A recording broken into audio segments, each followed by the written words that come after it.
Ano po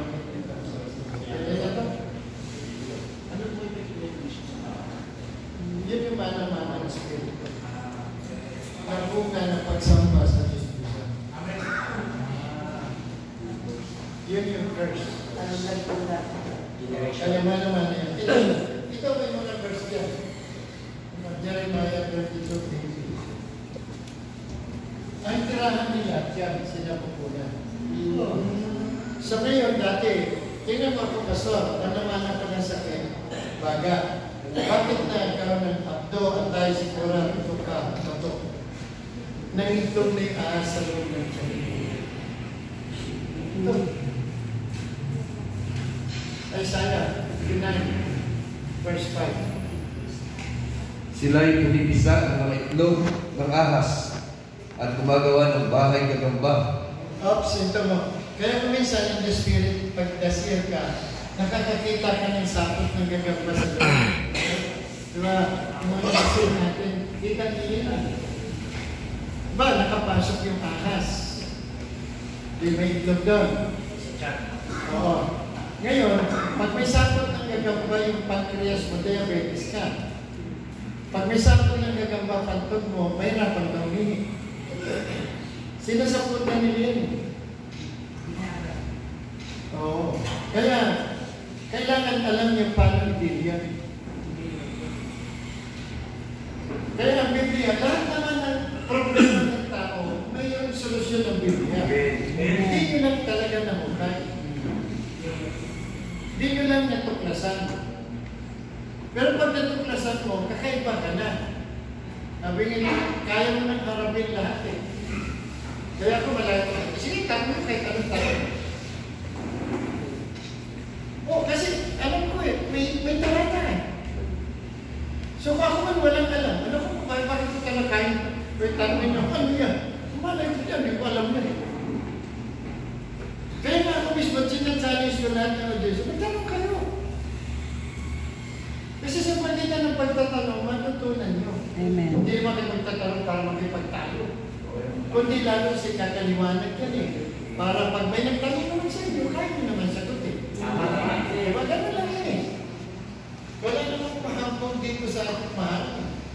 Huwag niyo akong hanginan pag Biblia pag-usapan. Yung pala.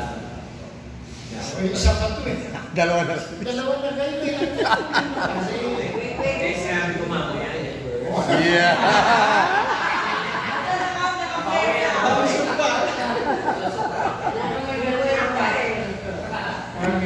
kasi nga po, pag sinagot ko ka agad, mamimiss natin yung ibang mga verses.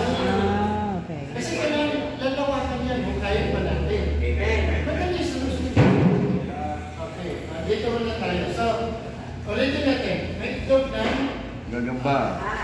may ahas, tapos may sapot. May sapot ng gagamba. So, pag nakakita kayo kasi may sapot ng gagamba, kay Pastor Ronald natin, yung pare, yung Pastor Ronald, dati may bakery doon sa wala ko masabi.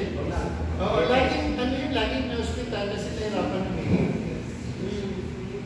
So, buhay pa sa kanto, sinagamihan na. Nagtingnan mo nga ako ng dahilan. Nakita nila may sapot ng gagambay ako. So, kailangan sundahin pa yung lagyan ng tubo. Sabi ko, Pastor, wala yan. So, tingin ko, nawala yung sapot, yun, hindi na sa pinagpapala. Hindi ko na lang mga na-invite dahil naging priority ko kayo. Pero kahit hindi naman sure pa, magagaling niya. Pero yun nga lang, hindi nila natuklasan. Panutol lang sila ng panutol. Isa akin, minsan lang ito, wala na, hindi na sila po. Kaya, sana matulad din kayo. Amen. Kung ano ako, hindi ko naman inililihim yun eh. Talagang sinishare ko lahat yan. Kaya ko naman yung pag namatay ako, hindi ko na magamit yun. Ayaw ko matulad kay Eliseo na yung ano hindi na isali ko sa Yesu. Kailangan may isali lahat. So, ulitin natin. Sila'y pumipisa ng mga itlog ng ahas at gumagawa ng bahay gagamba. Hanggang ang kumakain ng kanilang itlog ay namamatay. At ang napipisa ay nilalabasan ng ulupong. Yan. So, naging komplikasyon yung sakit ko pa rin. Bakit? Inagitlog ng ahas sa ng kaki. Tinira naman doon. Dati baga na. Pero bakit napagtuan yung atay ko? Bakit ko? Abdo ko. Bitokan ko. Inagitlog na eh.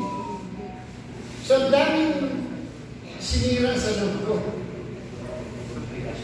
Komplikasyon kasi nga, nangitlog na eh. Isa ang nakatira yun. Yun, sa sinapupunan. Ang problema, tingnan 65, 6 and 7, tingnan mo pastor. Kaya pastor na malalim. Malalim. 69. 65. 65. Narito, nasusulat sa harap ko, hindi ako tatahimik, kundi ako'y gaganti. Oo, ako'y gaganti sa kanilang sinapupunan. Kaya nga turo ng istasyon niya, Pastor, hawakan mo. Diyan, sikmura. Diyan nakatira yan. Sa tiyan. Ngayon, ang problema, kung gaano kalalim ang involvement natin sa revolto,